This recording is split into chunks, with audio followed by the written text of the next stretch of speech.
Guys, as you remember last week, I put out a little short video to let you know about a problem that we'd experienced with some crashes on very low serial number units.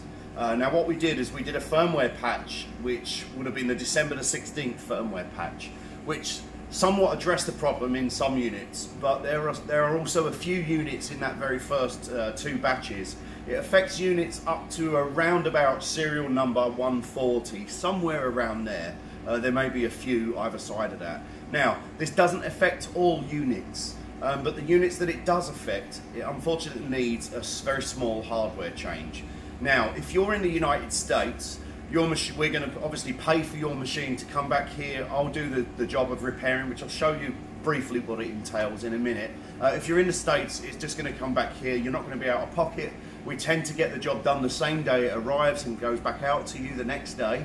And if you're somewhere else in the world, I've already gone to the trouble of setting up some authorised service centres. Now, if you're in the UK, everyone knows who Jazzcat is. Matt's a really trustworthy guy.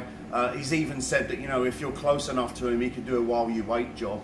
Obviously, I'll take care of the payment for that.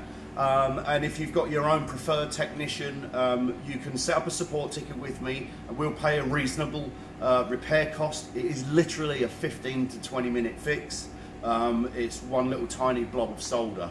Now, obviously all units that have gone out in the upper ranges of all the serial numbers past around 130, I already did the fix here, so it's not going to be a problem. Sorry about this. It's a bit reminiscent of what happened with Sequential with the brand new profits that just went out the door. And I remember saying to Rob myself, I was like, oh God, can you imagine if that happened to us? Oh, look what just happened. So listen, it's really nothing to worry about. It's what it is it's a floating pin that we didn't see on one of the microcontrollers. Now, because it only affected a handful of units, it was very difficult for us to track here because it wasn't happening. Even on soak testing, it wasn't really happening. But when we discovered what it was and tried to patch it with our December 16th firmware update, what that did is it exasperated the situation in certain units.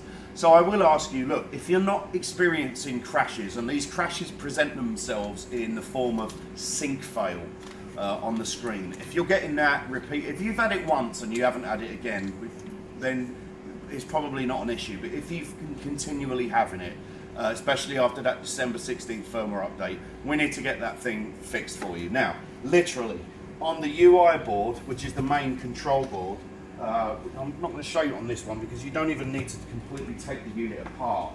All that needs to be done is the top needs to be separated from the bottom, and if you zoom right in here, Rob, this microcontroller here, there's two tiny little pins that need a blob of solder dropping on them. And what that does is it puts the microcontroller into a different mode so that if there's any power fluctuation, the chip won't reset. And that's actually what's happening, is that the sequencer board is resetting.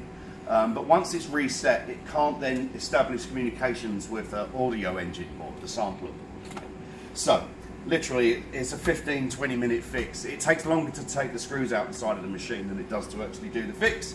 If you're in the States, and even if you're not in the States, create a support ticket with me. We'll arrange to get your machine repaired. If there's no one in your territory, I will arrange to have the unit shipped back here, although I'm sure we're going to find someone in your territory anyway.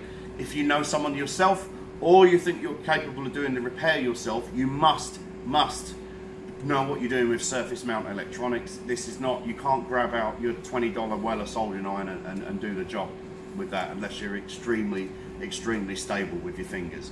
So if you're getting the reset problems, there's no rhyme or reason to it. So I've seen people saying, oh, I was doing this when it happened, or I did this or I did that. That's got nothing to do with it. It's literally the machine is resetting. So if you've got the problem, create a support ticket. We'll either work with you with your tech or give you a tech in your territory, and we'll make sure that it's as much as possible you're not out of pocket for any of this. And if you are, it will come back home to me and I'll do the job myself and send it back to you. Very sorry that this happened. I'm really glad that we caught this within the first 100 or so units going out, because if it had been many more, it might have ended me. And on top of that, listen guys, we're finishing work today. We're going to be back at it on Monday. Hope you have a really good Christmas. I know it's been a bit of a shit year for everyone with having lockdowns and stuff, so make the most of it. Hug your loved ones and have a great Christmas. Love you.